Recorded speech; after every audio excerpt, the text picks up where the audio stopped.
Hello, hello, hello, hello, everybody, and welcome. Welcome, welcome, welcome.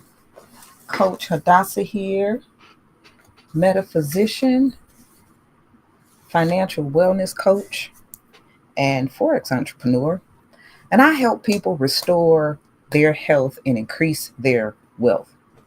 And we cannot do that without making sure that our minds are right. Mind, soul, and psyche is synonymous, meaning that it's similar, right? It is the same. The mind is the soul is the psyche. And so let's tackle this, right? On this here Sunday. And I'm sitting up here, my cat is doing this thing. We're gonna tackle this on this Sunday.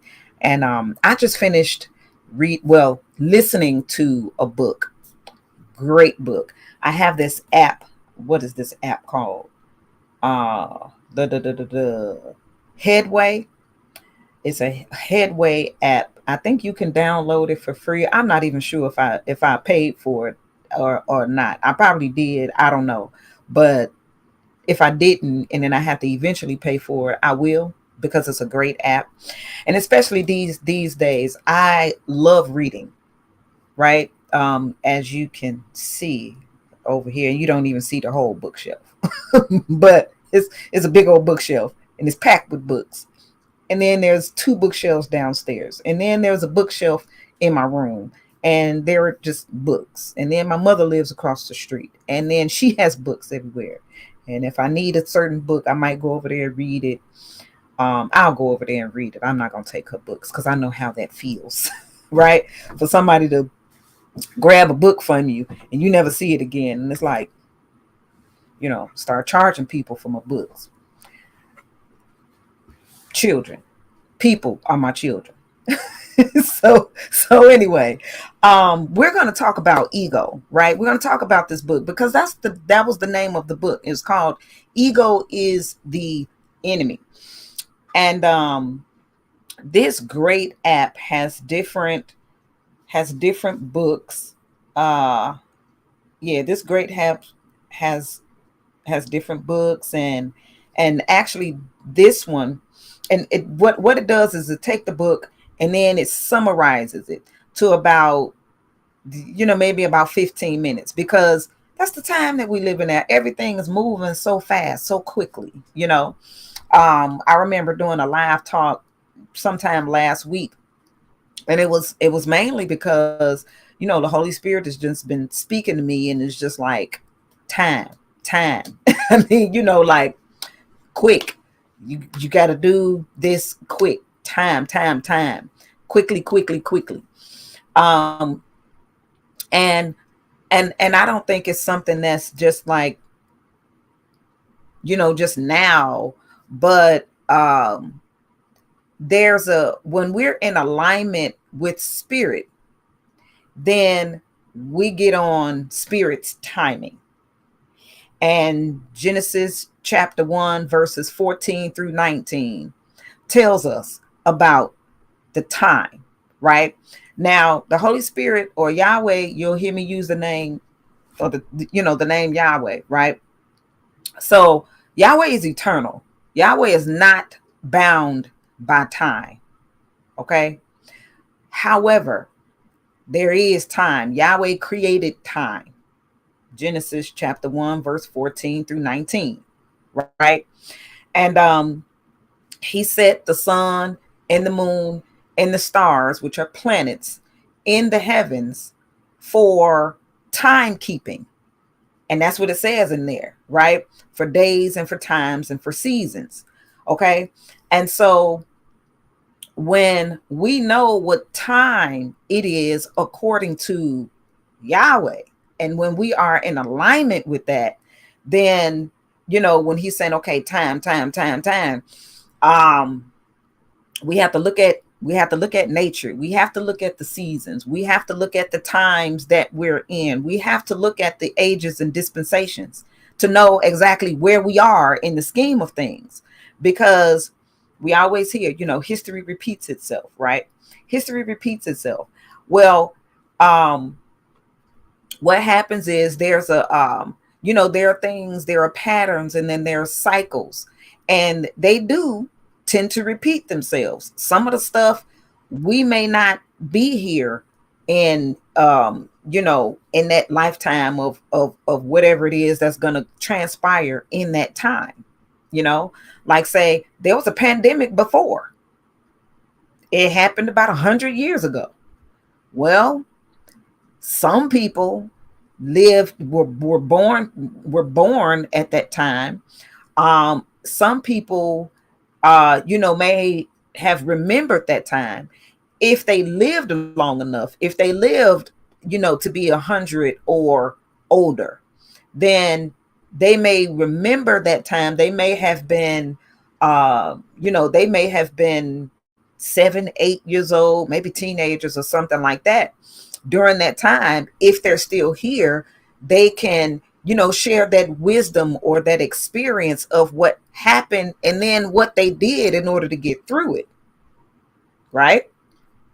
But if they're not here, then that would mean that maybe someone during that time at least wrote things out, right? Wrote what was going on from their perspective during that time in that season, and then left that behind for us to read, to get to know and to understand what was going on. And then we can look at that, and then we can follow suit of, well, like, what do you do during those times? What do you do during times like this? I know I wasn't there. I wasn't born in the 1900, 1920. Now, I wasn't there. Right? However, I do have the writings of some people, and this one person in particular that was, in their 20s, their late teens, early 20s during that time. Well, no, they were in their 20s. They were in their early 20s during that time, and they wrote things out really according to, from a biblical perspective, and the things that were actually going on, as far as what they did medically and all of that. And so being able to have that knowledge and that information, it saved me and my family. I mean, because of the history that was there and the wisdom that was given in that. Okay. And so, here it is now. There are a lot of look, there were some things that happened during that time. There was the pandemic. There was a wait. I'm trying to think about it in terms of events, because there were three things that really happened. Like, there was a war, there was a pandemic, and then there was the Great Depression. Okay. I'm trying to remember how those three things happened, but they happened in a certain order, right? So I'm thinking that it was the pandemic. It was the Spanish flu pandemic. So do your research on it, right? Spanish flu. They didn't know what that was. They had never seen it before. They was wearing masks, and a lot of people died. A lot of people didn't. And then there were certain things that they were that happened, and it was very interesting that a lot of people who drank alcohol, I didn't say alcoholics, but they were alcohol drinkers, didn't get it. They didn't get the Spanish flu. It just kind of like passed over them. And alcohol is really medicinal. It can be.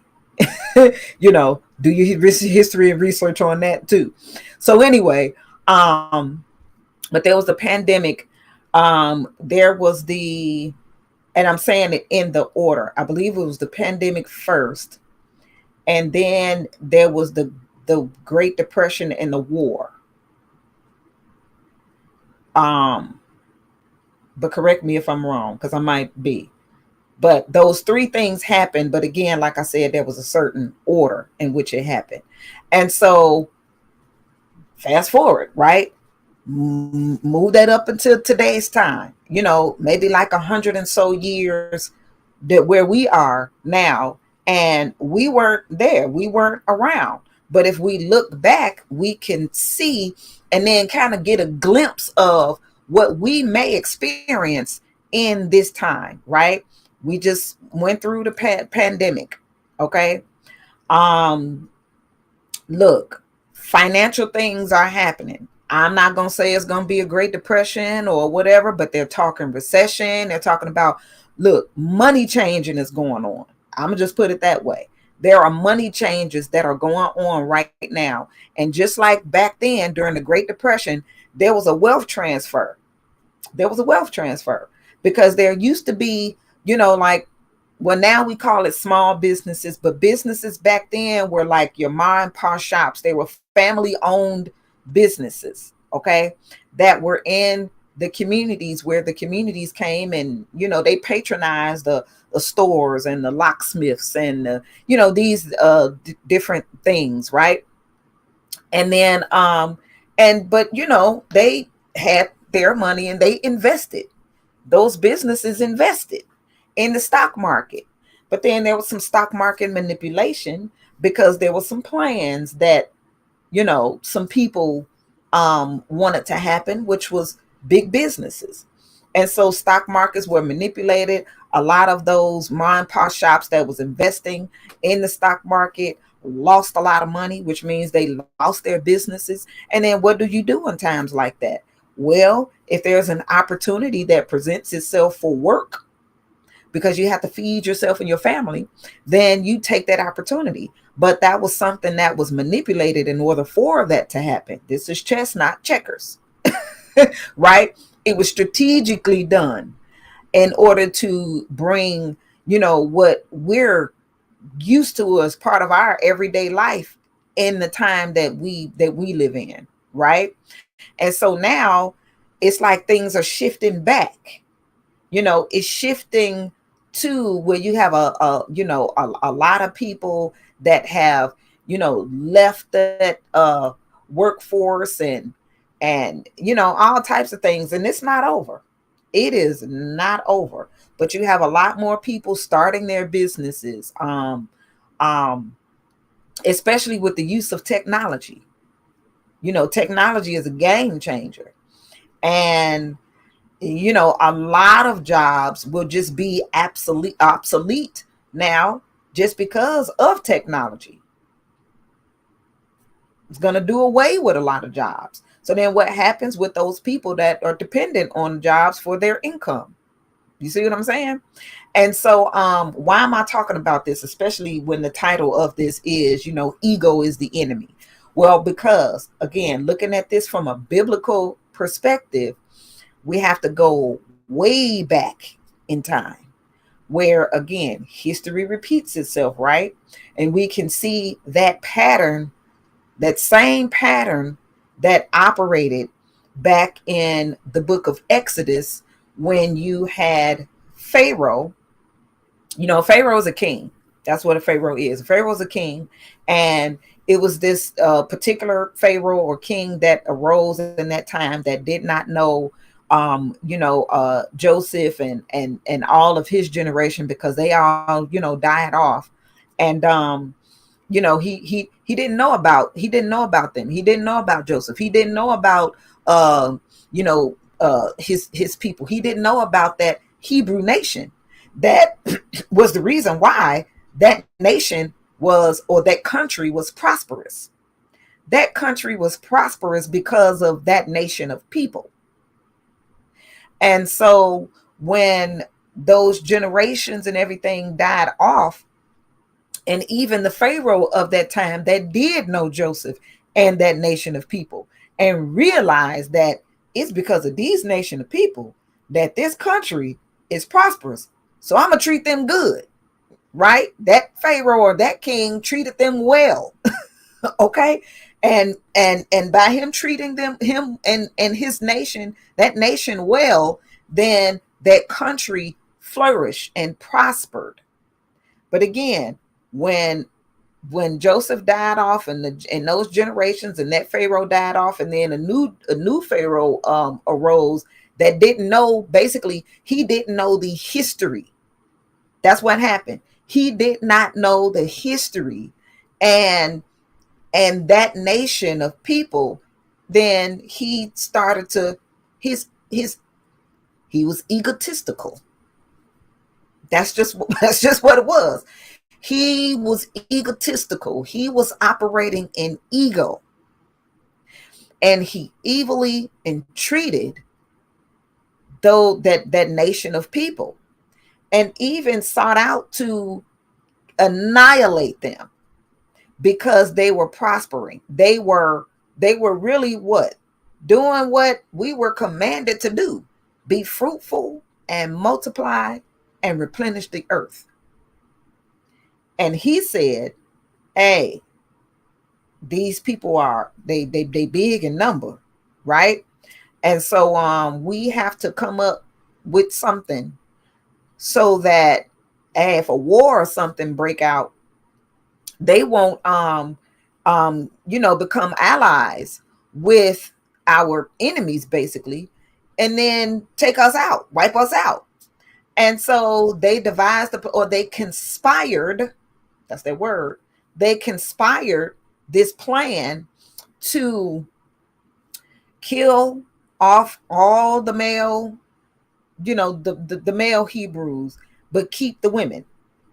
Well, why is that? Because the women bring forth babies, right? But they wanted their babies to be born, through, and because that's where the the genes, the lineage, and the heritage, and all of that comes through the father, right? It comes through the father. It comes through the male. So it's like, let's kill off the males, but we're gonna keep the women, right?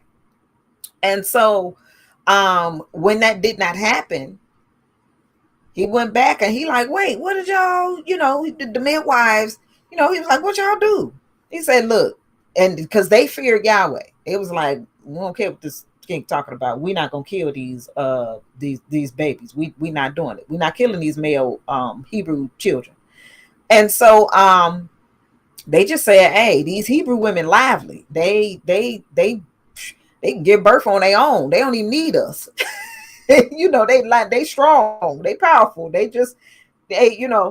And so when he realized that happened, and he figured that probably happened over a 2-year span or something, what he did was he put out a death decree. Now, mind you, this is a Pharaoh, this is king, this is government. He put out a death decree to kill off all of the male, Hebrew children 2 and under, 2 years old and under. They're killing babies. All right. And so not only that was happening, but it was just the hard work. They were already working, but he just made their labor and their work harder and harder and harder. He put more work on them, but then didn't give them the resources that they needed in order to do the work that they had to do. But they still had to meet their same quota. Well, what does that sound like? Right? Now think about everything that I just said, right? They conspired to kill off all the male Hebrew babies and children, just kill them, the males. Okay. They was working. Now they made they work hard. And I mean, they were just under such hard pressure. Now think about that. Think about, because I'm observant to things that are going on. It's been happening for quite some time, right? The labor has been harder. Prices are increasing. The wages are not increasing, right? And so it's like, how am I going to be able to buy what I need to buy? Just the basics. And prices are going up, but these wages not going up. So now I got to get 2 and 4 jobs. Forget 2 jobs. I got to get 4. I got to get more degrees. I got to get this, this, that, and the other in order to make more money. But the gas is $6 and up a gallon. Don't even talk about premium. We just talking about unleaded, right? The food cost higher, right? The interest rates are up. Everything is rising except the money that you're working for. The money that you're working for, your wages, your salary hasn't increased with the increase of the cost of goods and services, right? So that makes you have to work harder so that you could attempt to make more money, and everybody's tired. Okay? Babies are dying. Children are dying. Okay? All of that stuff that happened, and there were certain people who were just crying out because their male children were dying, and nobody was really saying too much or nothing. So what happened was, right? Like what happened was, Yahweh chose somebody to go to Pharaoh, to Pharaoh's face, and say, let my people go so that they can serve me upon the mount. But Yahweh told Moses, he's not going to let you go. Now, I want you to go say whatever you're going to say to him, what I'm telling you to say to him. But I'm also telling you that he's going to say no. Of course, my mind, when I first heard that, was like, I mean, I have to think about it if it was me. Well, why are you even sending me? Why are you telling me to go to tell him to let the people go? Then you're going to also tell me that he going to tell you no. Why am I going? Right? I mean, but of course, that was my first thought.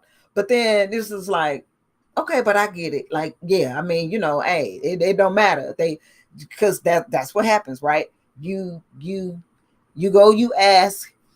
You might get a yes or a no, whatever. But at least you ask, right? You put it out there. You ask, hey, whatever.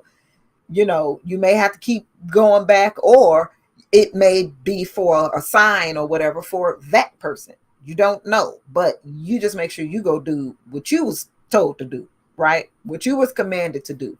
So that's what he was commanded to do. But every time that Pharaoh rejected him, it was a plague poured out, right?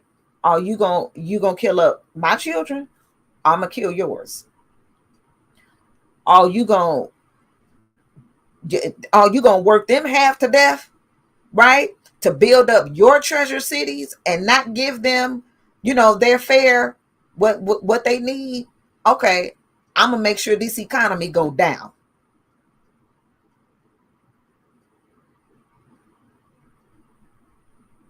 It was an economic breakdown that happened in Egypt. And that's why we really have to know and understand that story and that pattern of things, to where when we see it and apply it, bring it up to date, we can see that same thing happening right now. And how for everything that they did to that nation of people, it made their economy, it affected their economy in the worst way. In the worst way. However, he made sure that his people, now some of those plagues that was poured out, it affected them too. But then there were some that did not affect them. Okay? Just like now, some of this affects us, but there are some that will not affect us. So please get acquainted with Exodus, right? And even in Revelations, because Revelations is just the end is declared from the beginning. Revelations being the end, right? You look at Exodus, You got the beginning to the end. Revelation is seeing that same vision from the end to the beginning. So Revelation is a reflection of Exodus, and Exodus is a reflection of Revelation. Those two books. Moses was given a vision. John on the Isle of Patmos was given a vision, and they were both seeing the same thing. What? In the mouths of 2 or 3 witnesses, let the matter be established. So those were 2 witnesses. Moses on this end in a particular time, and John on this end in a particular time, but 2 witnesses seeing the same thing from different perspectives in different times, different ages. Yahweh does have that power in order to be able to do that, right? We cannot deny the power. Okay. And so in Revelations, what did John say? What did John say that Yahweh said to him to write down? Come out of her, my people. Who is her? Mystery Babylon. They call it the mother harlot church, is what it said. I ain't say it. I ain't write the book. Fight the book. Not me. It's in there, right? It was this mother harlot church that sat on many waters, meaning many nations, and there's a lot of churches, branches or whatever that came out of that. And Yahweh said, come out of her, my people, for Babylon is fallen. Okay. And she gonna receive some plagues. And he said, come out so that you do not receive of those plagues. Come out of what? Come out of this system. Educational, financial, medical. It's some, where's that book? Hold on, it's 5 of them, but it's in this book that's up there. But it's one more. It's the ecclesiastical, which is their religious system. Educational, medical, financial is one more. But come out of them. Come out of the belief system of it. Come out of the belief system of it. Okay? Because there's a lot of indoctrination in those systems that is totally against the commandments of Yahweh or the commandments of the Most High. And then we wondering why we broke, sick, busted, and disgusted. Because we're not operating in the true law, in which you can find those laws. The first five books of the Bible was the law or the Torah. And then after that was the history. And then after that were major prophets and then minor prophets and then a letter. Let me grab this right here.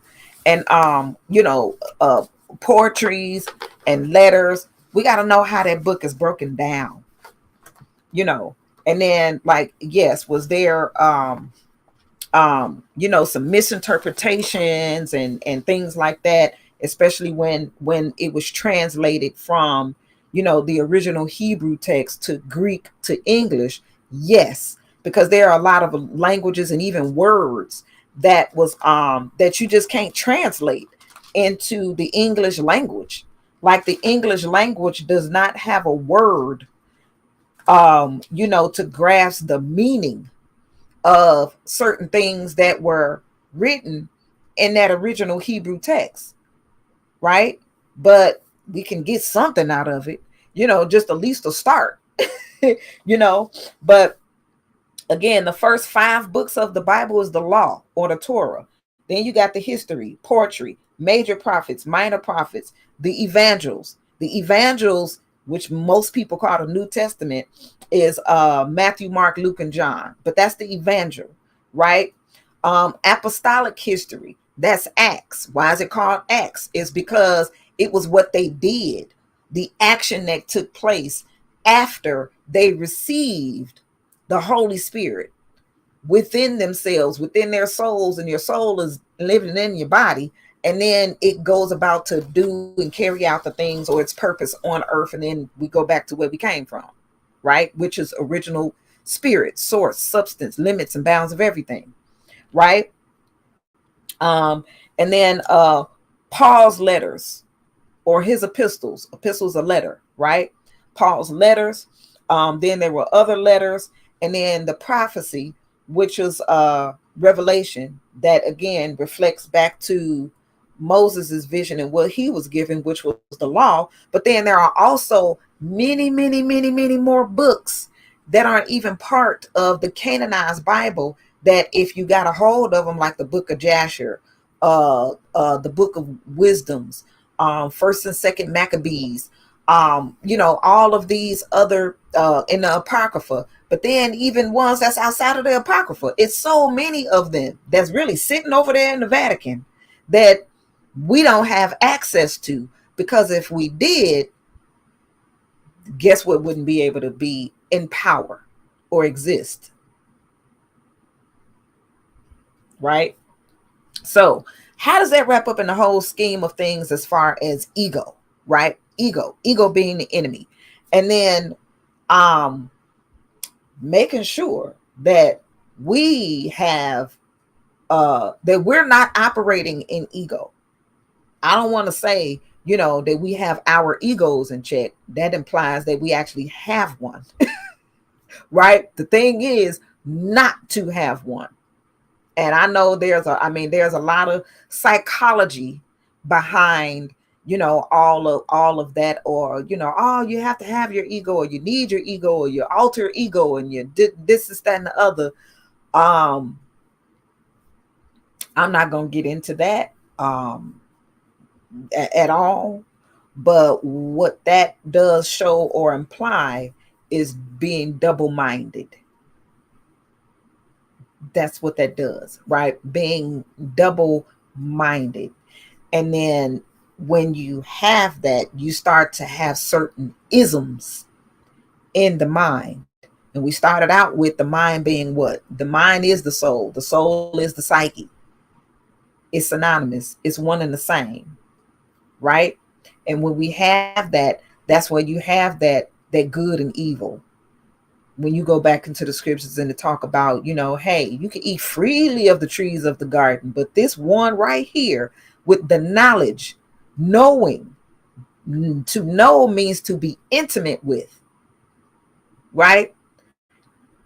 Being intimate with good and evil. So when you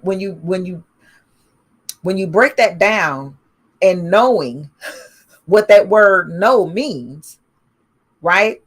To be intimate with something, then let's go ahead and say that in a different way.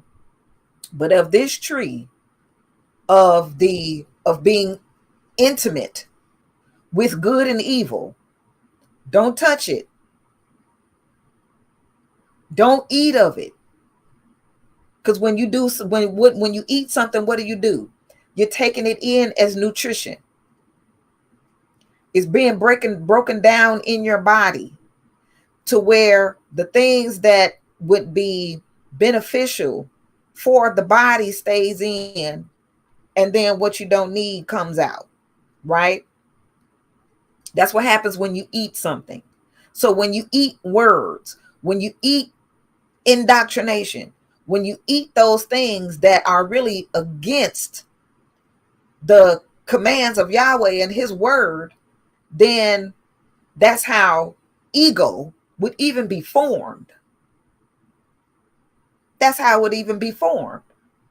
You take it on, you eat it, and the things that are really nutrients for the ego stays there. And then the things that are not beneficial for ego, which would be all things that are Yahweh, that goes. That's to be intimate with good and evil. Now, good and evil cannot exist in the same space because it always clashes. It's always pulling apart. Good and evil, and is a word that conjuncts. It brings two things together. But how can you bring together opposites? Don't it say in it that you got to agree, right? Like, you ever ate something that wasn't agreeable to your body? What happens? Ooh, you got the worst pain in your abdomen, in your colon. It's trying to come out, and you just listen. That's happened to me a million times. And it's like, I know better. First of all, I know better to not be eating this. I know better to some things that I can eat it, but I can't eat it after a certain time. Why did I eat that after this? Why did I eat that after this particular time? Now I'm bent over somewhere. Oh, my stomach. Lord have mercy. And my husband be like, you ate that such and such at so and so time, didn't you? I'd be like, yeah. Can you give me some water? Please, can you bring me the water and the peppermint oil? It's like, why do you do that? I don't know. Why? Things that are not agreeable with you, like just far as food, it hurts. But it comes out, right? And it's like, let's hope that, you don't keep on to where your body is just like, you know what? Well, we just going to adjust. We're going to adapt to that because they keep doing it. I mean, that if I would continue to eat things that my body is telling me, no, we don't like this, right? Or my body is telling me, I mean, it's cool for you to eat, but not after this time. And I continue to do it and do it and do it and do it to eventually it's going to be like, look, we tried to tell you, but obviously this is what you want to do. All right, fine. And then next thing you know, my body adapt to it. But then I started having health problems. And that's really how it happens. That's how it happens. That's how it goes. And so that's the same thing that happens with our soul, right? With our soul, with our mind, with our psyche. We start to be intimate with good and evil, which just takes us in opposite directions all the time. Confusion. Okay. And we continue with that thing. And now it's that being look, double-minded. And then, because this is the big thing right now in this time, narcissism, right? I mean, it's a lot of, you could go on YouTube and look. My favorite is Dr. Romney, okay, because she's a licensed clinical psychologist, and she watch her videos. That's all I can say. Watch all her videos because she explains narcissism again from a clinical from the standpoint of a licensed clinical psychologist, and then breaks it down just further than relationships. I mean, everything is relationships, but she talks about it in terms of just our relationships, whether it's dating, boyfriend, girlfriend, marriage, parents, children, in the narcissism in the workplace. I mean, look, narcissism on a political, religious, and all of these but narcissism everywhere, and what that looks like, and then how narcissists are even enabled. Okay. And they're enabled because no one says anything, and they encourage that behavior. And so if they're encouraging that behavior by giving in to it and things like that, being the yes men or yes women for it and everything, it doesn't go anywhere. And it just get worse and worse and worse and worse, And so that's basically what happened back in Exodus. But here's the thing about it. There's always a breakdown. There's always a breakdown. and there's always going to be destruction in the wake when that ego, and which is a huge part of narcissism, right? When that ego just won't quit, and you keep telling it, and it's just like, that's basically what it does. It just, it's dismissive. It's dismissive, it disregards, and all of that. And the minute you try to, I don't want to even say challenge it, because at first it's not a challenge. It's just the, like, hey, I see that this is what's up. I see that this is what's going on, and this shouldn't be, and this should change. And they don't do that, right? Just like Pharaoh did. Okay, just like Pharaoh did. And what Yahweh told him to do, keep going back, keep saying, keep going back, keep saying. But the more he went back and said, the more, Pharaoh just became hardened in heart, because that's what Yahweh said. He said, I am going to harden his heart. I want you to go and say this, but I will harden his heart. Why is that? Because I want to show my power. That's what Yahweh said. Because I know what's going on in his heart. He think he all that in a bag of chips. And so I'm going to show that Pharaoh, I'm going to show him who's the biggest bag that's mofo around in this town. So he going to fall real, real hard. But keep going back and saying, that's what happened. Then there was total destruction, right? I mean, an economic collapse, like all of that. But those people came out of there because he told them, be ready to go. Look, eat this lamb, do it in this specific way. All of that was really just it was symbolism of Yahshua the Messiah being the lamb. That's why Yahshua said, I am the lamb, the way, the truth, and the life, right? Because back then, what did they have to do? They had to eat a lamb, right? What does being a lamb show? It shows humility. That's what it shows. A lamb shows humility. And so that's why he say, eat the lamb. Okay? And then here come Yahshua. I am the lamb. Now, humility does not mean timidity. It does not mean timid at all, right? To be humble or exhibit humility. I'm sitting up here hot, right? Not humidity, but humility. To exhibit humility is the ultimate of confidence. That's the ultimate of confidence, because it's not about, you got to prove this or prove that, or I'm this, and or whatever. It's not that at all whatsoever. When you know who you are, who you truly are, and whose you truly are, you can be confident, because you're confident in that. And with that, it's humility to serve. And that's it. Right? But that's what Pharaoh was about, just really operating in that ego. And then so here today, and there are signs. There are signs to know what day and time that we're in. And so I don't know about you, but if you're observant, if you're observant to things, then you will see, just as it was laid out in let me see, it's either 1 Timothy or 2 Timothy. Hold on. It's one of these two. I'm about to grab it. Hold on a sec.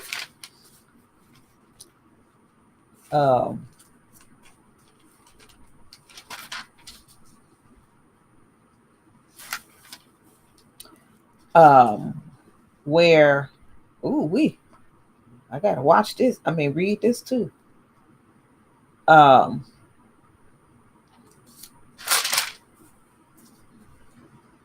it might be second. Might be but both of these are good to read. First and 2 Timothy. Those are the letters that was written. but it talks about, okay, yeah, it's Second Timothy chapter 3. And I'm reading this from the Restoration Bible that restores the the true Hebrew names. This know also, that in the last days perilous times shall come, for men shall be lovers of their own selves, covetous, boasters, proud, blasphemers, disobedient to parents, unthankful, unholy, without natural affection, truce breakers, false accusers, incontinent, fierce, despisers of those that are good. So how you gonna have good and evil when evil despise good? You see what I'm saying? That's an ism in the mind. Like you can't you can't have it there. It's just no. Right? Despisers of those that are good, traitors, heady, that's conceited, right? High-minded, lovers of pleasure more than lovers of Elohim, having a form of holiness, but denying the power thereof. Then he tell you what to do. From such turn away. Why is that? For of this sort are they which creep into houses and lead captive silly women, laden with sins, led away with diverse or various lusts, ever learning and never able to come to the knowledge of truth. And then there's a reason why he goes to Exodus. Right after he says all of this, he goes back to Exodus, because you have to. You have to go back to the law, right? To prove that happens in court all the time. You gotta, all the attorneys or the lawyers are doing is arguing the law. So they got to go back to the law in order to argue the point, to make it fit whatever it is that's going on for the people that they're defending. Okay, so he went back to the law. He said, now as Janus and Jambres withstood Moses, because those were the two magicians. Okay, the magicians. What do magicians do? They try to, look, we're gonna do this magic trick, hocus pocus, right? You sitting up there watching, seeing what you looking at, and then that's called gaslighting, right? You seeing what you looking at, and it's no, you don't see that. That's not there. That's a magic trick. You looking at it. No, that's not what it is that you're seeing. Be careful about them magicians. Look, I saw what I saw. I said what I said. I will not be a false witness. You saw what you saw, and then you turn around and say you didn't see it. That's a false witness right there. Chew on that one, right? So now he had to go back to Exodus, because that's one of the books of the law. And he said, now as Janus and Jambres, those two magicians, those two gaslighters, withstood Moses, because, got to tell you about Moses. So do these also resist the truth resist the truth. Men of corrupt minds, reprobate concerning the faith, but they shall proceed no further. For their foolishness or their folly shall be made manifest unto all men, as theirs was also. So there's always an end to the foolishness. And those who operate in that behavior of egotism has a very, very hard fall on the way down. Moses Moses was chosen out by Yahweh because of a characteristic that he displayed. What was his characteristic that he displayed? He displayed a characteristic of justice. Yahweh has 9 divine attributes or characteristics: wisdom, intelligence, knowledge, beauty, love, justice, foundation, power, and strength. And when you exhibit, or when one exhibit those characteristics and those behaviors, that is when you are operating in the image and likeness of our Father. Moses exhibited the attribute of justice that is connected to love and beauty. And why? What did he do? Moses saw his brethren, one of his brethren. It wasn't his brother, right? But it was one of his people. Moses saw one of his people, being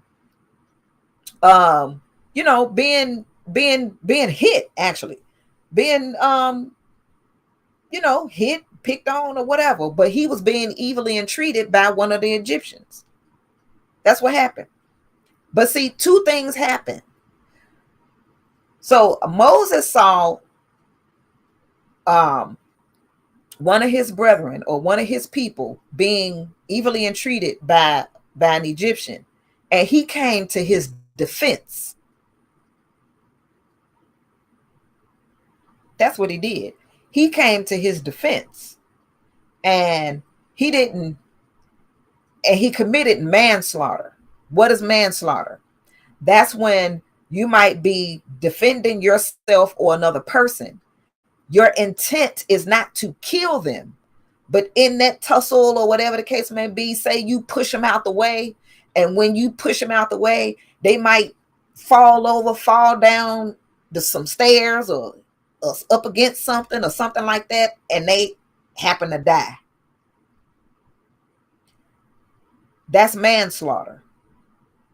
You did not intend to kill that person. You were intending to defend either yourself or someone else, and they just happen to die in the tussle. So that's what happened. And then Moses took the person, like, oh shoot, I killed him, and he hid him. He hid his body in the sand. And then he was like, I got to get out of here. I got to get out of here. And he left. He left that country, right?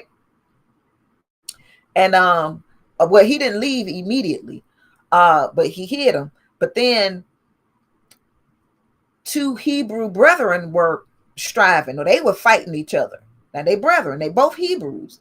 And Moses went to them and was like, yo, he breaks up the fight. Like, no, we don't do that. We brethren, we ain't supposed to be fighting each other. And then they was like, well, who is you, to tell us we shouldn't be fighting when you ain't that how people do.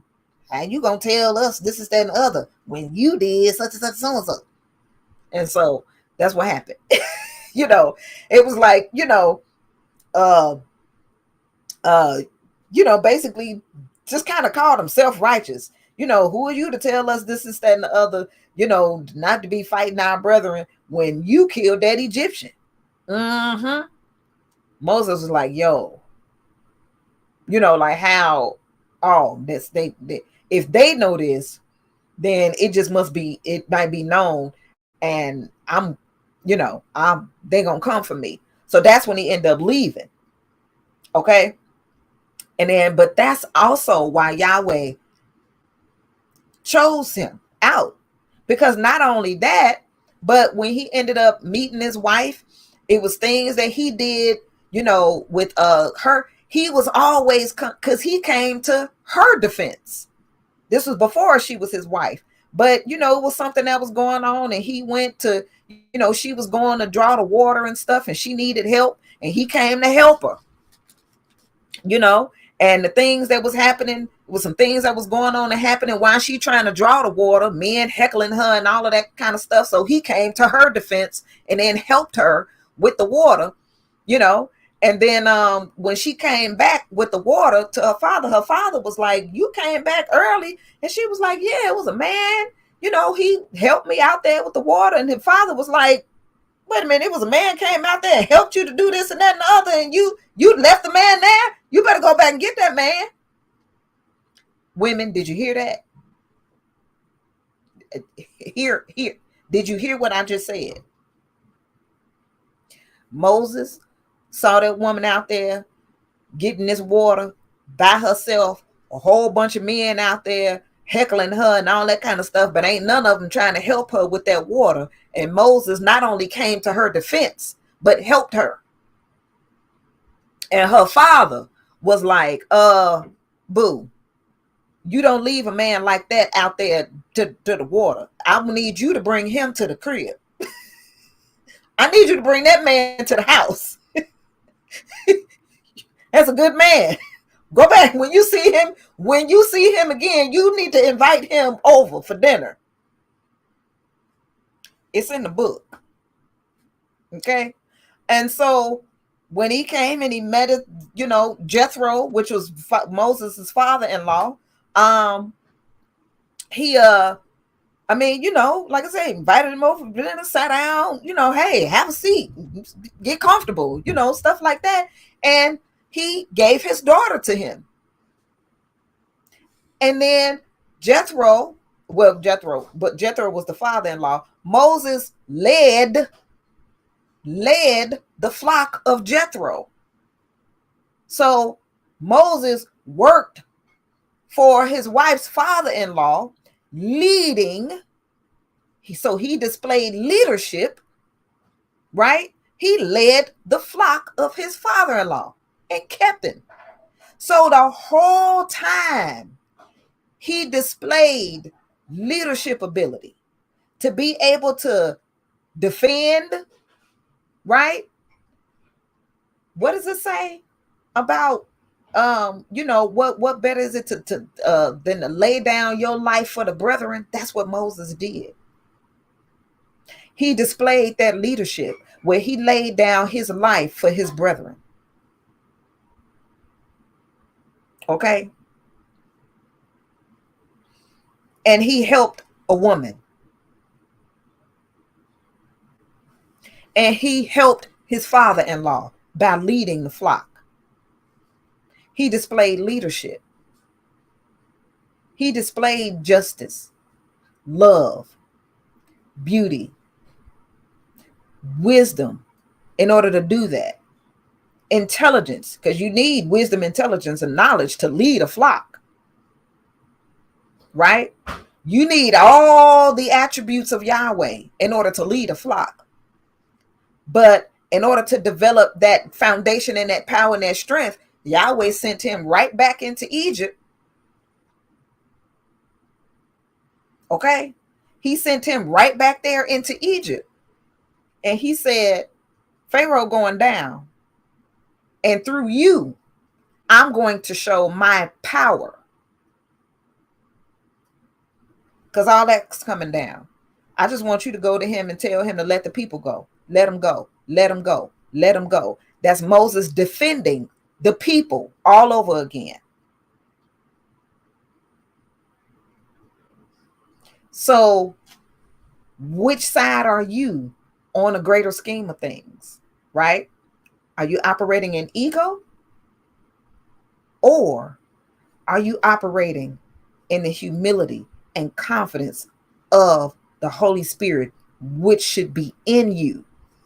It ain't just out there in the ethers and you just catch it every now and then like a cold. No, that's not how that works. The Holy Spirit is a whole spirit. It is a spirit that is no longer fragmented or broken. It is whole. And when you're whole, you're healthy, right? That's how that works. When you're whole, you're healthy. Whole is wellness, and wellness is wealth. So when we have a whole spirit, we have a wealthy spirit. And then guess what it starts to do? It starts to manifest. It starts to manifest in your relationships. It starts to manifest in your finances. It manifests in your health and your body. It manifests in your mind. It manifests on all 8 levels of our being, right? Spiritually, psychologically, emotionally, mentally, physically, socially, right? Materially, and financially. There's that number 8. 8 is a regeneration number. 8 is a number of life. There's that number 8, right? It's the number of life. 7 is the number of perfection, because the number of man is 6. Well, why is that? Right? Because we have 5 physical senses. 5 physical senses is what we have, right? Where we see, we smell, we taste, we hear, that's 4, and we touch. That's 5 physical senses. The 6th sense is our psychic sense. The psyche, the soul, is where we feel, things. We walk into an environment and it feels good, and it's like, Or you walk into an environment, it feels off, and you like, right? Everybody has psychic ability. So it shouldn't be a wonder, oh, so-and-so psychic, and we getting psychic readings and all this kind of stuff. Like, you psychic. It's not a bad thing. It's not wicked. If somebody told you that your 6th sense or your psychic sense or your soul is wicked,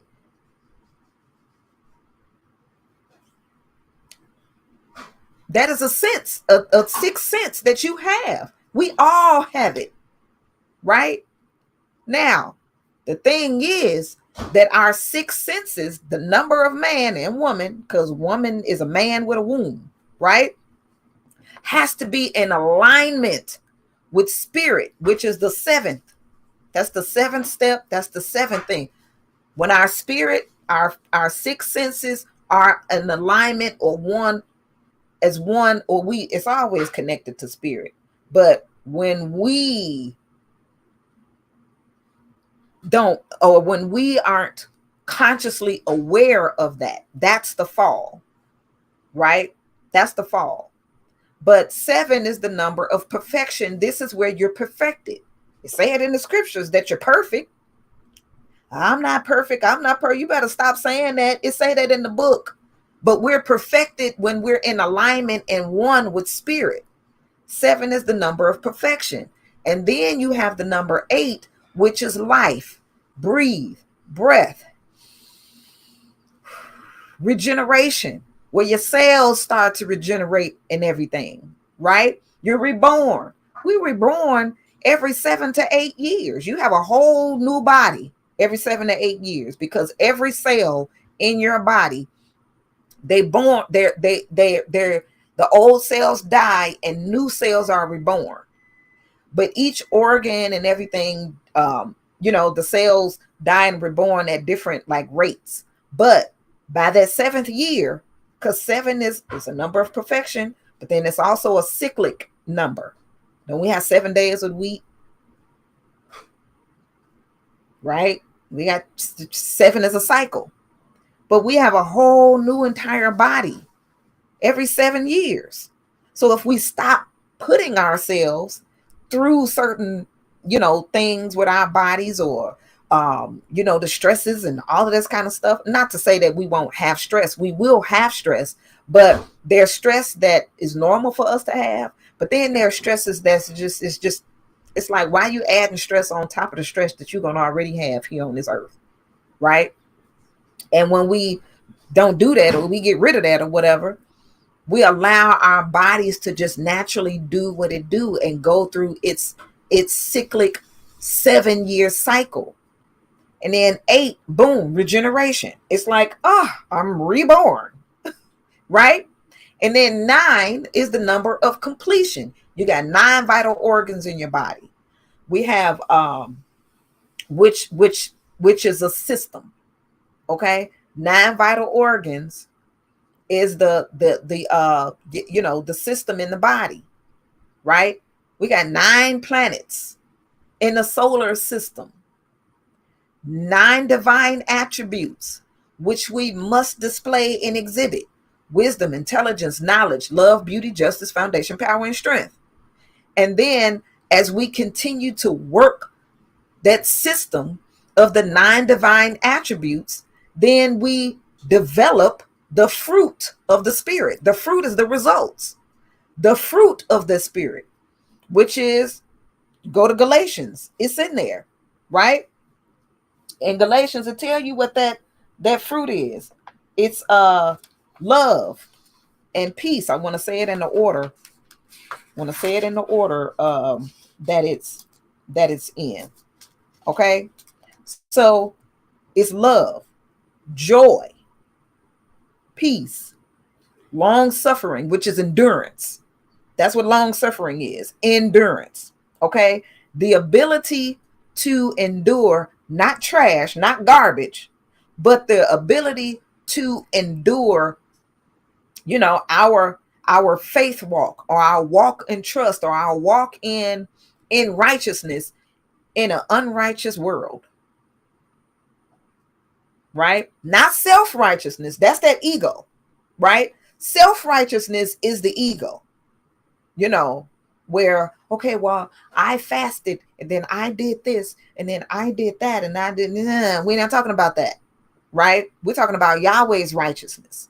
Okay. The ability to endure and continue to do good, although everything coming up against all things that, even your purpose or what you were purposed to do, that's coming up against that, and you endure that. And a lot of times it causes you to have to defend. He said offenses must come. Offenses must come. But you don't be the offender.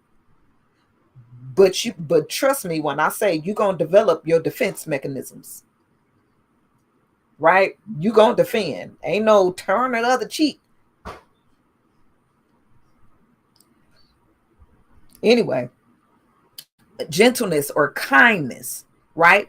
Kindness.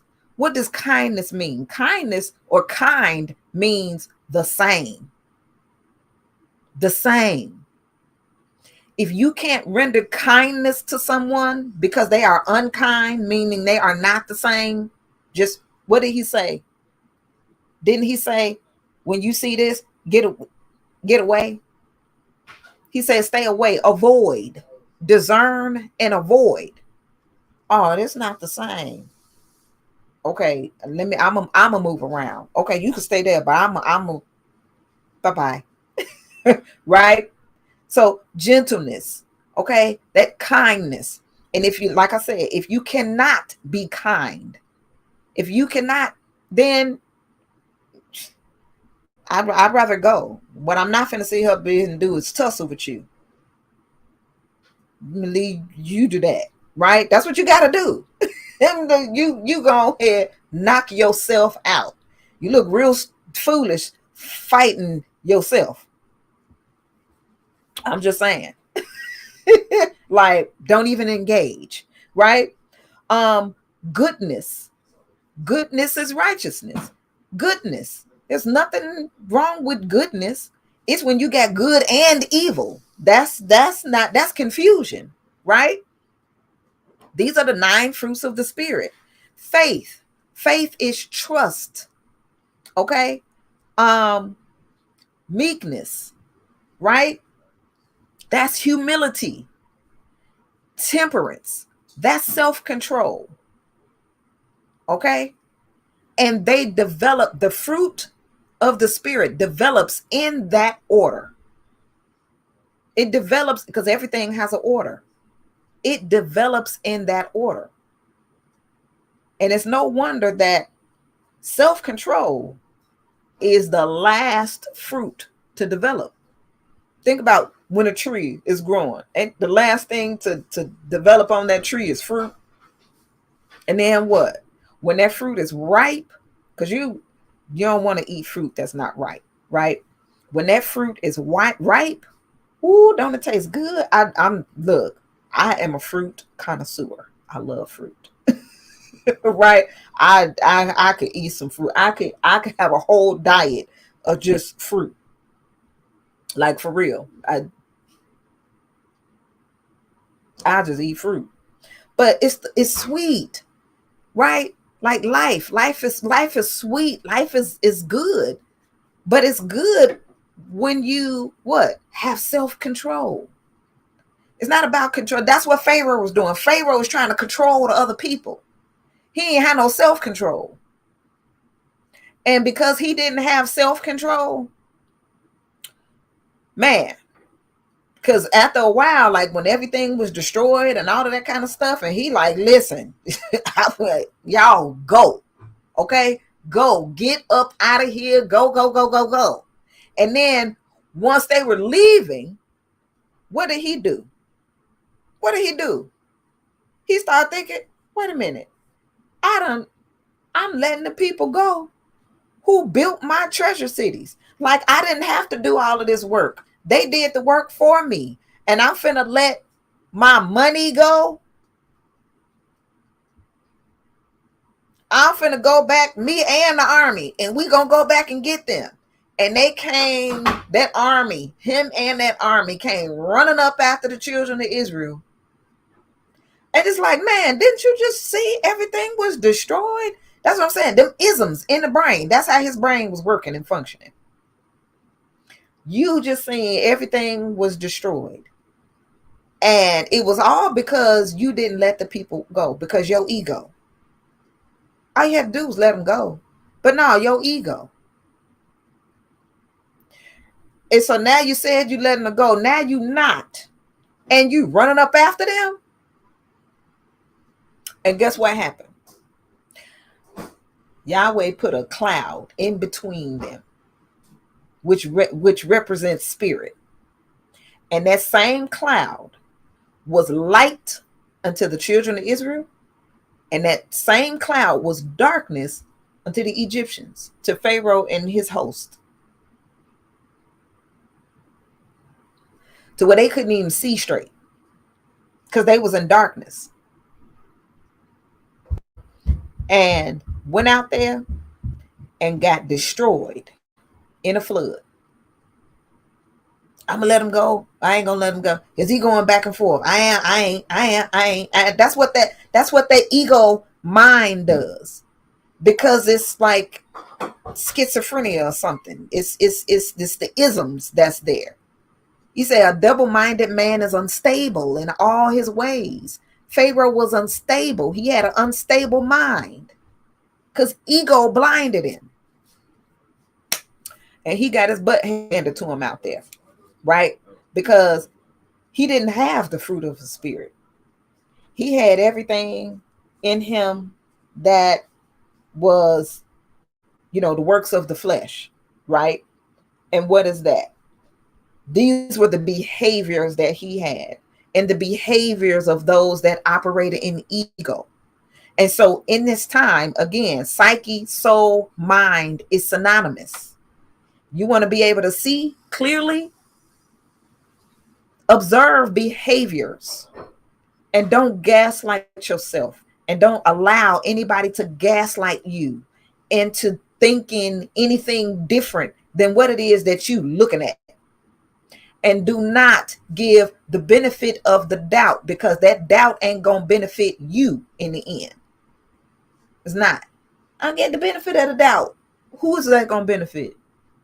Is it going to benefit you?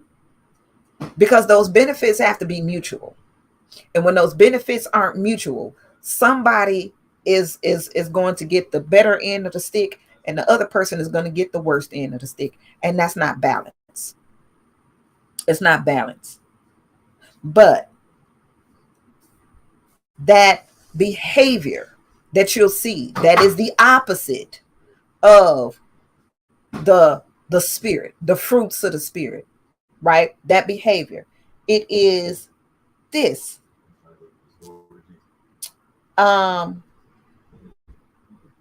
It say, now the works of the flesh are manifest. This is a big old manifestation time, right? Everybody manifesting, right? To manifest means to make plain. You can clearly see, right? But the works of the flesh are manifest.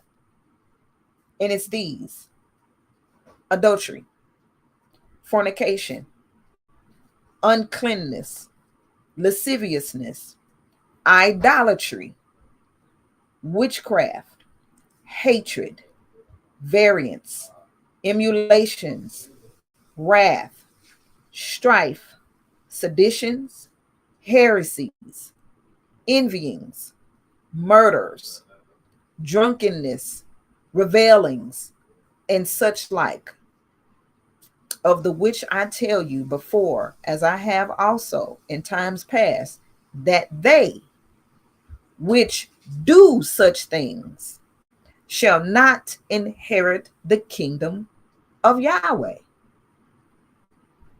The kingdom of Yahweh, because what did Yahshua say, right? When they asked him about how to pray, he said, "Our Father, which art in..." Now, that wasn't the actual prayer. His actual prayer is John chapter 17. That was his actual prayer. But that was a formula of prayer that he gave them. Our Father, which art in heaven, sacred is your name. Your kingdom comes. Your will be done on earth as it is in heaven. Right? Your kingdom comes on earth as it is in heaven. So we are to manifest the kingdom of heaven on earth.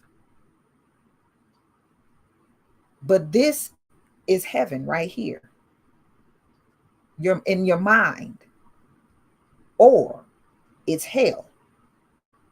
So what's operating in a person's mind is what's going to manifest, because again, mind, soul, and psyche are synonymous, and it's manifest and it's made plain, and you can clearly see it by the actions or the works or what people do, because you can't do anything that's outside of. And then look, we got three of them, really, the mind or the brain. I'll say the brain. We got one in our head cavity. There's a heart brain, and then there's a gut brain. And these three really have to be in alignment. These three are one. These three agree in one. That's in one of the like first, second, or third John. One of them, when you talk about, because everything operates according to that pattern, right? Yahweh, Elohim, Yahshua. Yahweh is spirit. Elohim was the word or son, seen in divine visions and revelations, but without flesh and blood, right? Yahshua is the manifestation of it, that took on a physical body and walked his own earth plane and redeemed it. Why wouldn't he? Right? These three are one. We're made up in that same way, right? We have the spirit of Yahweh. Yahweh is spirit, and there is none besides him, right? And to think anything other than that means that there's a schism that's there. Okay? And then our soul, right? The soul, the mind, the psyche, it has a shape and form, but it's without flesh and blood. It's without the body. And then that shape and form manifests in a physical body, this body. And then we are here to carry out the purpose of manifesting the kingdom on earth as it is in heaven. That's our purpose for being here. But then we also have to keep in mind Revelations that talks about There was a war in heaven. Michael and his angels fought against the dragon and his angels, and they prevailed not. They was kicked out of heaven onto the earth. Then it said, woe unto you, you inhabitants of the earth, because the adversary has come down unto you. So why are we having so many problems here on earth is because this is where the adversary and that host, right? Like 2/3 of the angelic host that was cast out because they rebelled. That adversary thought that he was the biggest, baddest thing ever outside of Yahweh. It gave a description of him in one of the prophets, right? He said he was beautiful, and his voice was like, man, he had a beautiful voice, and he was beautiful to look at, and he was the son of a morning star, and all of that, until iniquity was found in him. He was all of that until something that was found in him was not of Yahweh, that was adverse. And he had to go. That's what happened. And he had to go. And so when it was chaotic here, that's Genesis, it's chaotic. And then Yahweh brought order to everything. Let there be this, let there be that, right? We're going to divide the light from the darkness, right? What did he say? He didn't say divide, he said separated. He separated the light from the darkness, and then, and all of these things that he did, he set things in order. He gave it an order. And then he put man here. And the woman was in the man. So he put man and woman here at the same time, actually. But that's a deeper study that you have to go into, because the woman was inside of the man. So she was here at the same time. She was just inside of him. And then he brought her out of him, right?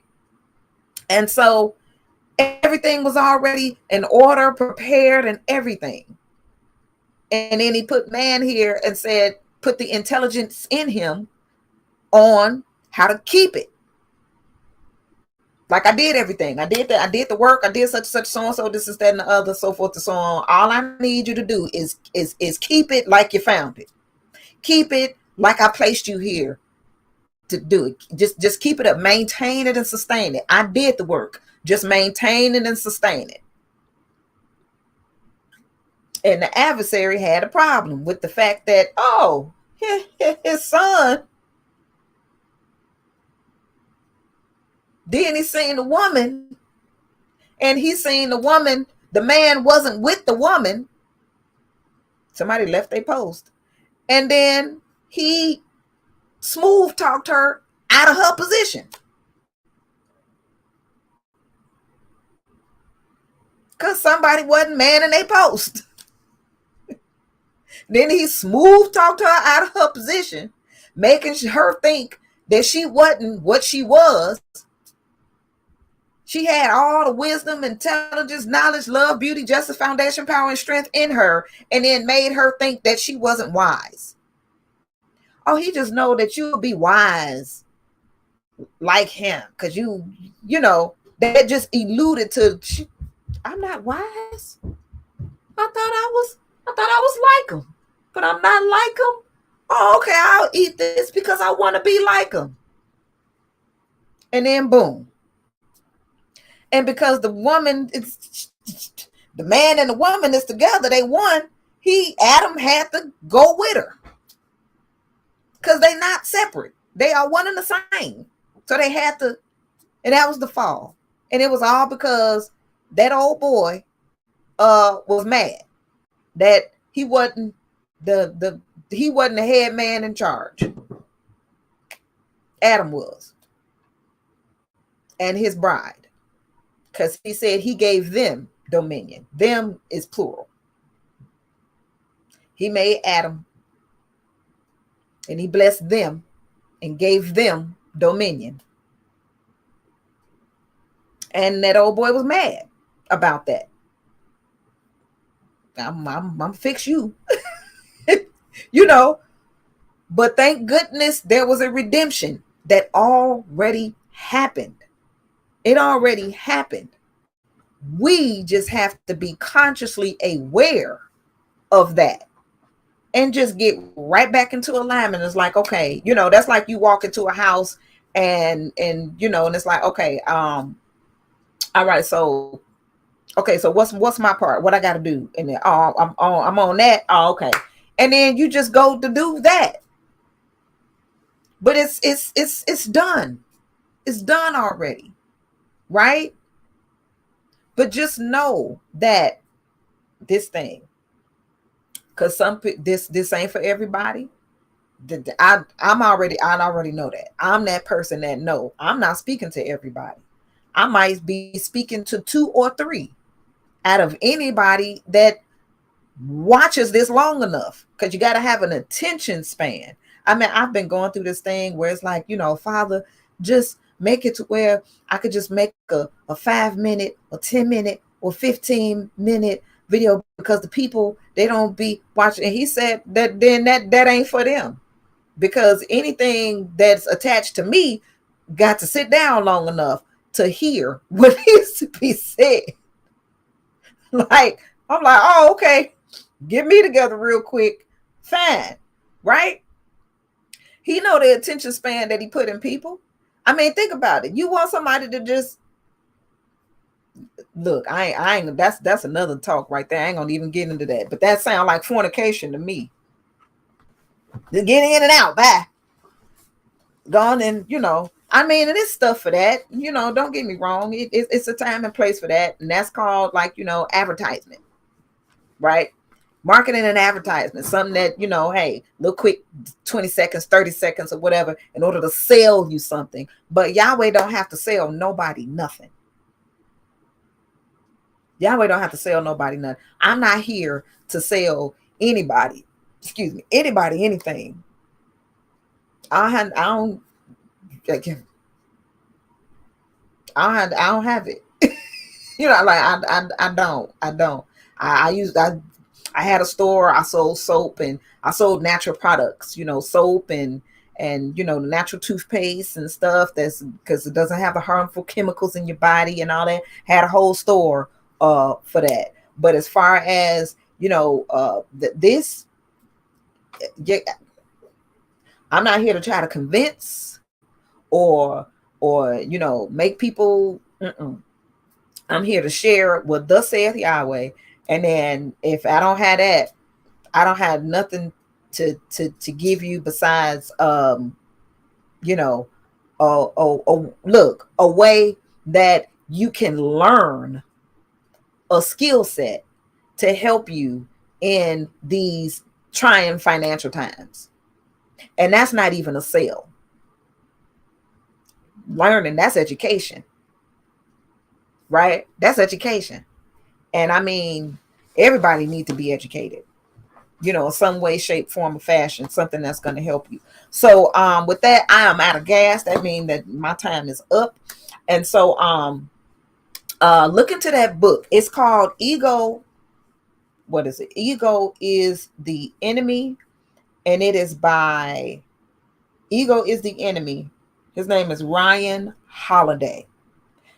And this particular app that just kind of, summarizes the book to where you can listen to it or you can read it in about 15 minutes so that you can get through the books, quickly and stuff. Because I mean, like I said, I started in the beginning, as much as I love my books,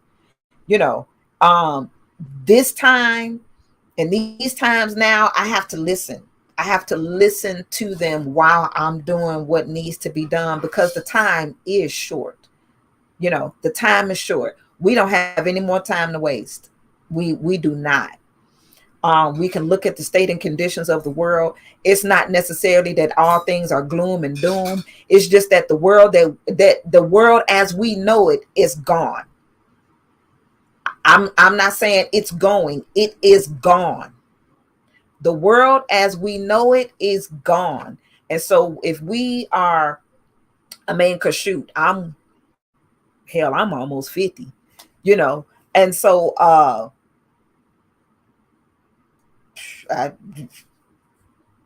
we got to teach our children. You know what I'm saying? The way that we were taught to, go to school, get a good, we could get a good, a certificate, diploma or whatever, so that we could get a good job and work for, I don't know, 40 years or whatever at that job, and then those times are gone. They were out in the 70s.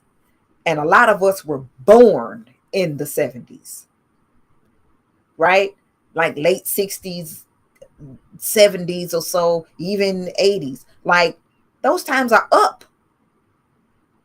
That was the baby boomer, the baby boomer generation. That was something that worked for their time. And if they didn't invest as well while they were working the jobs that they went and got degrees for and all of that kind of stuff, then by the time they retired and went to get their pensions and Social Security or whatever, a lot of them end up finding out that it wasn't what they thought it was or what they were sold, and then have to end up going back to work. That's a slap in the face for all of that, And so here it is, our generation, Gen X, for a portion of us that may have worked for a bit of time, but that 40 years has been cut down to 20, right? About 20, 25 years tops. And I already know it's a lot of us that is like, okay, I did 20, 25 years or so or whatever. Okay, so what's next? What I'm going to do? How I'm going to, do I need to invest? Do I, all of that stuff. And then there are some of us that, because there's always high income earners. High income earner don't necessarily mean that they know what to do with the money. You know what I'm saying? And here's the thing about it. There is no amount of physical labor that you can do to make you, I don't want to say make you a millionaire, because all of us, if we've worked a job long enough, even if, put it this way, here's the numbers. If you work a job for 40 years for $25,000 a year, you've made $1 million. If you've worked a job 20 years and you made $50,000 a year, you made $1 million. Like, do the math, right? $50,000 a year for about 20, 25 years. You made $1 million, but does it look like you made $1 million? What's your net worth, right?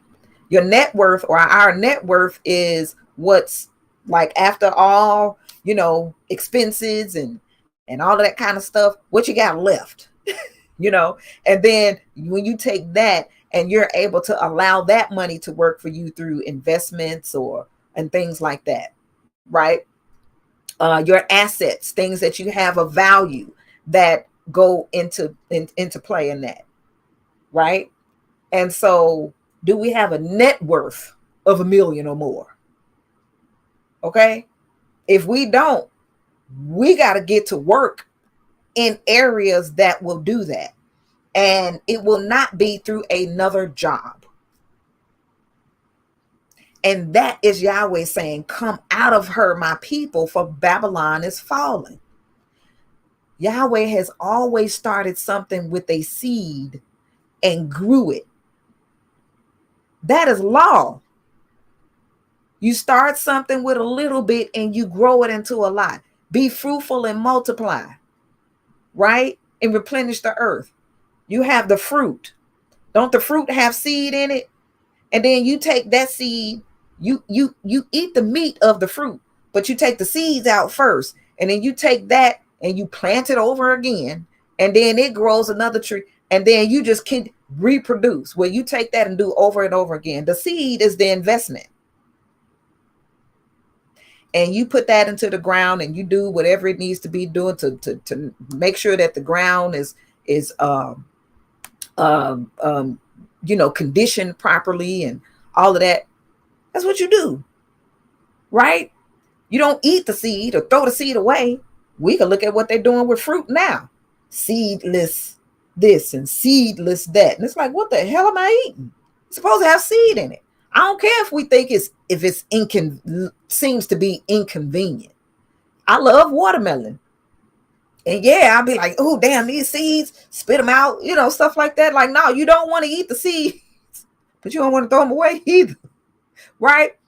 But because people felt like it was, inconvenience could you want to eat the watermelon without having to put the seeds aside or whatever. There's like people complaining about the seeds. So let's get rid of the seeds and then you can eat this. It's like you complaining about your children. Children are seed. You do kill them, throw them away. That's what some people doing. But anyway, but yeah, it's said and done and over with. And Yahweh is saying, "Come out of her, my people. Learn how to take a little bit and grow it. Learn how to grow your own food. Learn how to raise this and that, right? For your sustainability. Learn how to take your money, a little bit of it, a 10th, 20th, or whatever, and grow it so that you could be self-sufficient and independent." That's the work of Yahweh. Because what? We're supposed to be with our children, teaching the next generation by example. That's Deuteronomy chapter 6. Now, okay, Yahweh, you gonna let me stop? I said I was out of gas, but now you done brought me to something else. Okay, Deuteronomy chapter 6. What do you say with these children? All right, because we done had another school shooting. It's something else that he showed me with that, but listen, I'm trying to negotiate with Yahweh on that one. Like, I don't know if I want to be the person to break that down. I don't know. He working with me on that because it's something. Yeah, we'll have to develop that one because I'm like, I don't think the people I don't think the people ready for to hear that one right there. But yeah, listen, in Deuteronomy chapter 6, and it behooves you to read Deuteronomy chapter 6 through 9. Okay, chapter 6 through 9. But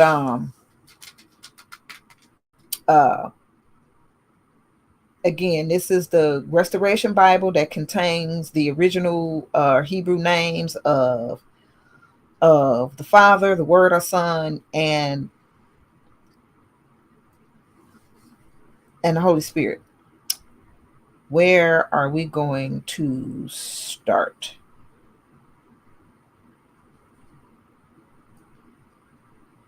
Okay, chapter 6. Now these are the commandments and statutes and judgments which Yahweh your Elohim commanded to teach you, that you may do them in the land where you go to possess it. Everybody talk about the promised land, right? What's my promise, and the promise and the promised land and all that kind of stuff? Well, you got to know what to do when as you're trying to go over there. It ain't just about you getting there and then you acting with the behavior of what we talked about before, the ego, right? Which is part of narcissism. Okay.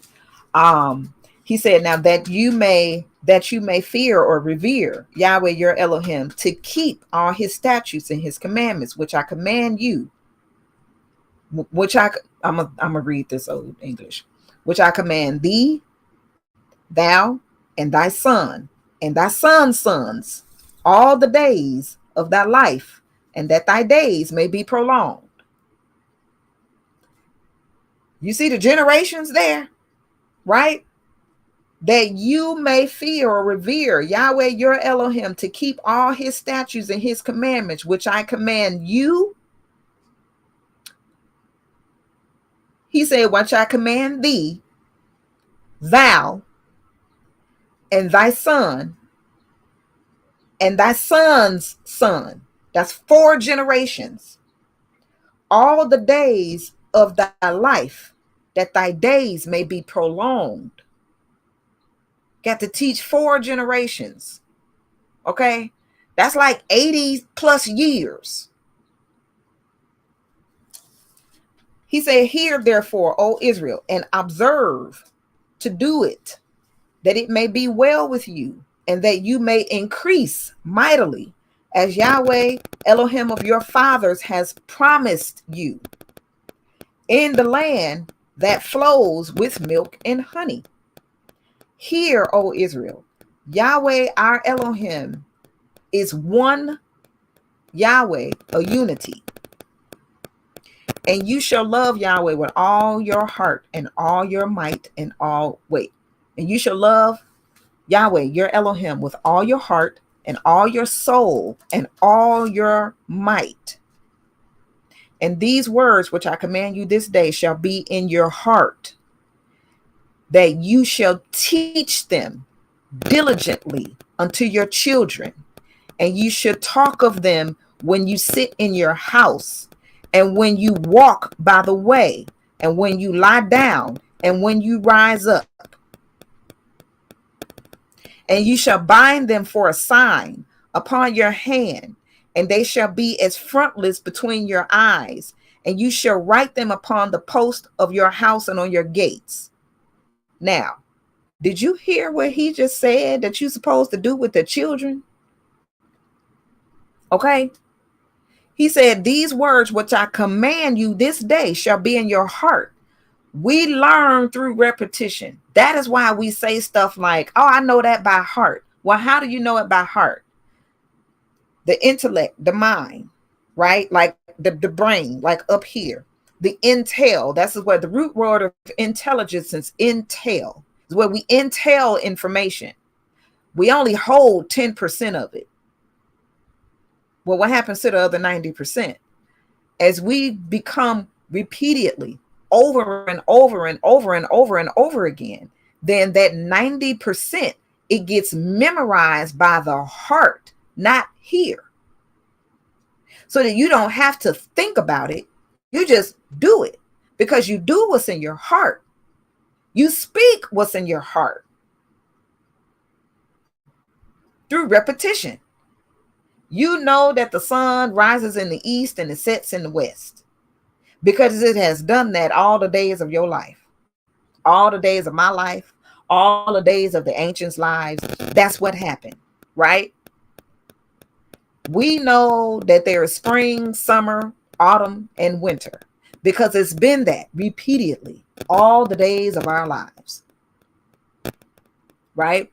We know of the certain things that happen within those seasons, because that has happened all the days of our lives, right?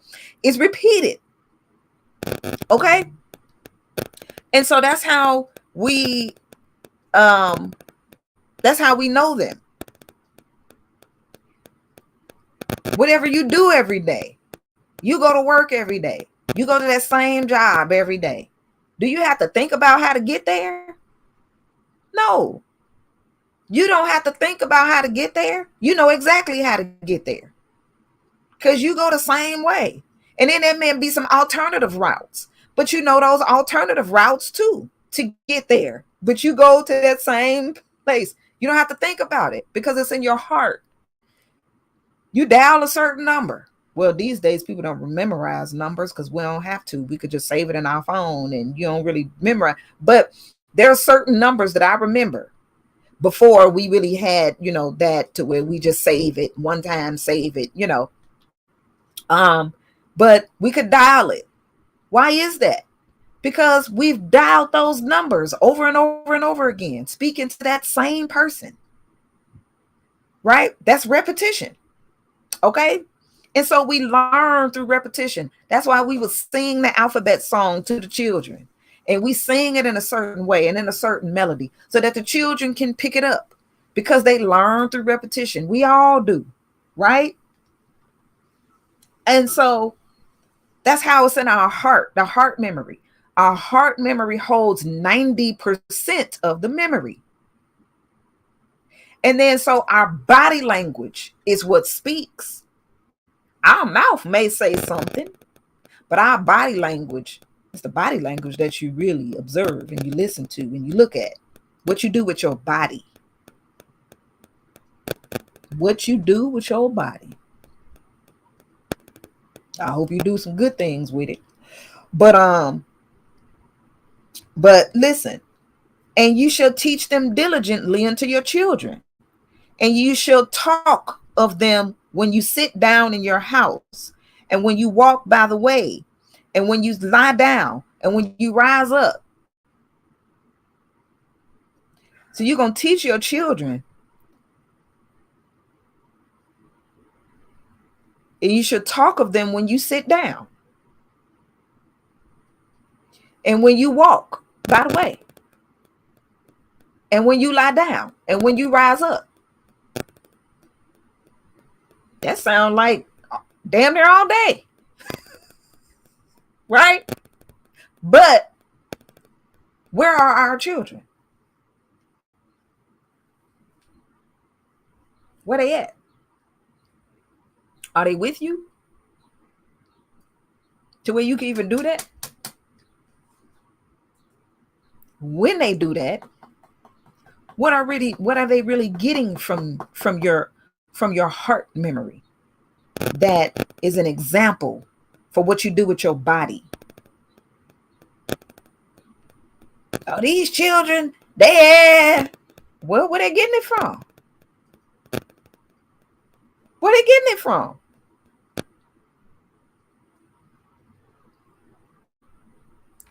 One thing I know is this, and then I'm ending it. It's like, Yahweh, please don't give me nothing else. I'm ending this. Well, don't give me nothing else. Just not right now. So I can end this. But this I know, that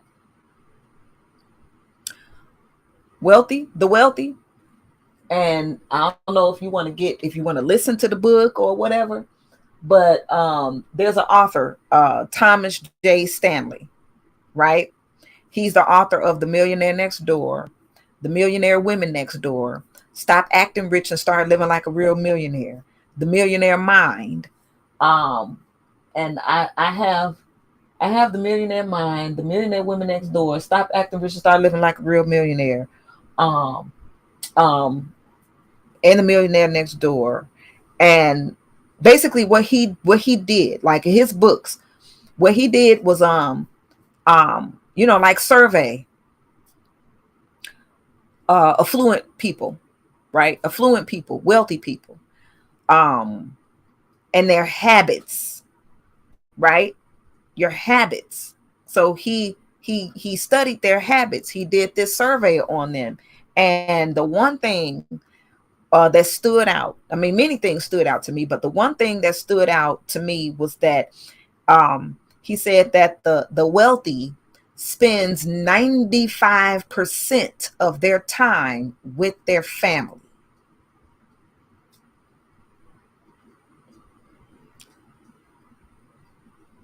Wait, the wealthy spends 95% of their time with their families.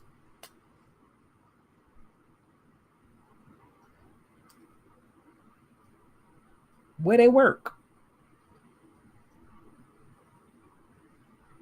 How you spending 95% of your time with your family if you got a job?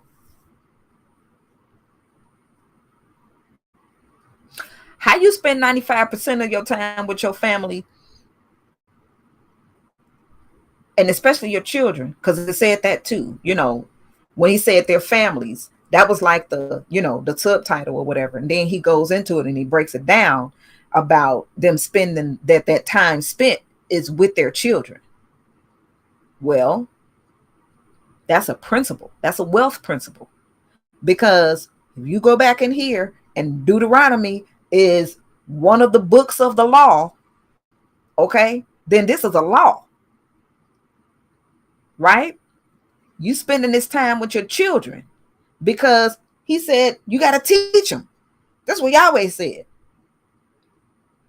He said, these are the commandments and statutes and judgments which Yahweh, your Elohim, commanded to teach you, so that you can teach it to your son. Look, you, your sons, it was 4 generations. 4 generations. Then he said, when teach them diligently, you should talk of them. So you got to communicate with them. Where's the communication? You talking with them? And he said sons. This didn't say daughters. He said that you teach them to your sons. He said, command you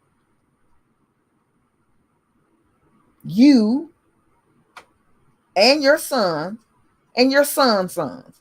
Because he said, thee, thou, and thy sons and thy sons' sons.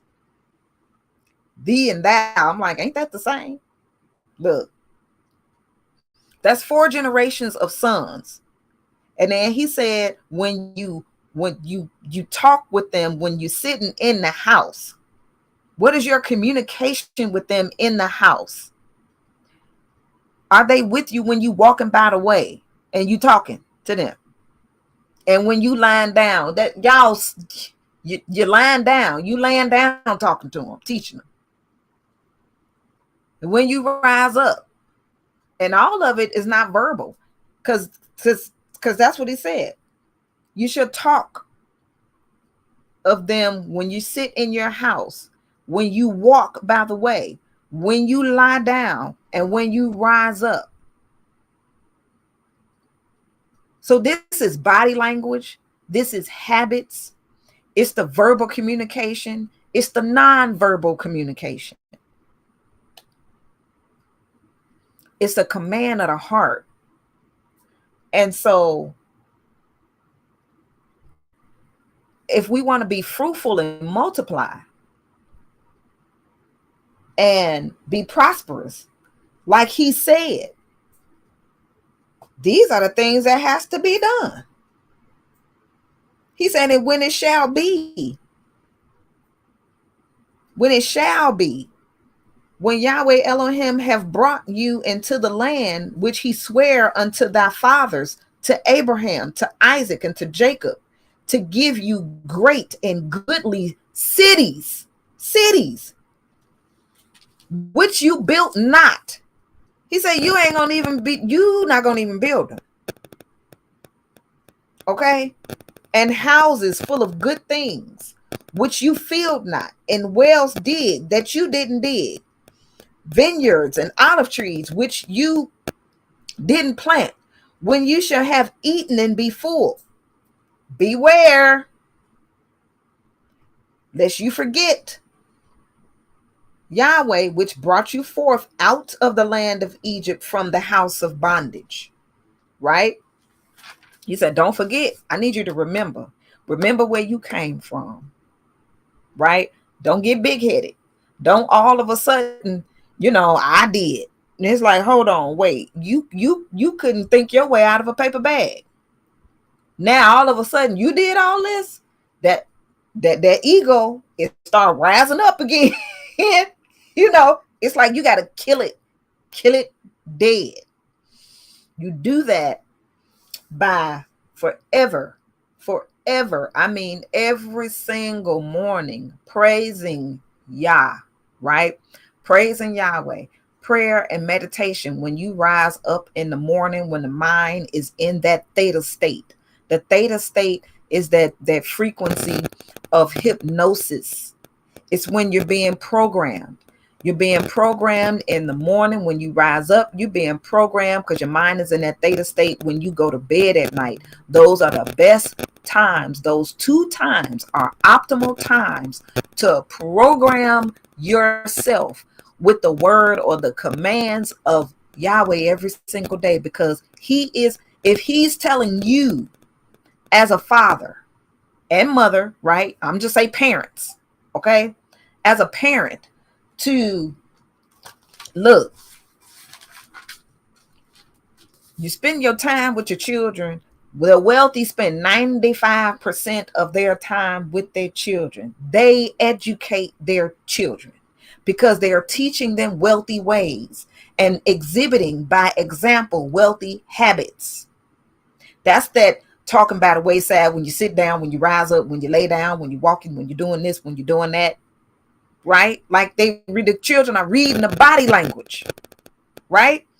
And so when you do that every single day, that just, you don't have to focus on, oh, I got to kill the ego. I got to make sure that I'm not. No, you ain't got to do that.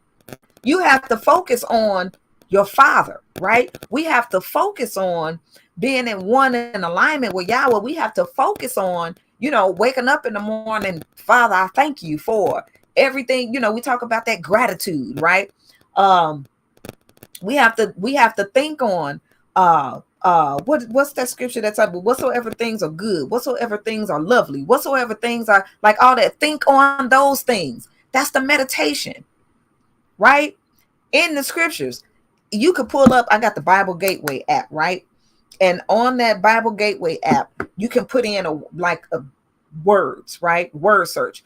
Put in meditation and then put in the word meditate, and you'll see the different scriptures that come up for the word meditate and the word meditation. It's in the book, right? Grab the context and get what it means to meditate. Like, what were they doing? Well, and when I seen it, when I saw it, what did it say to me? I meditate on your word. I meditate on your goodness. So you have to actually meditate on something. It's just not clear your mind. Don't think of anything.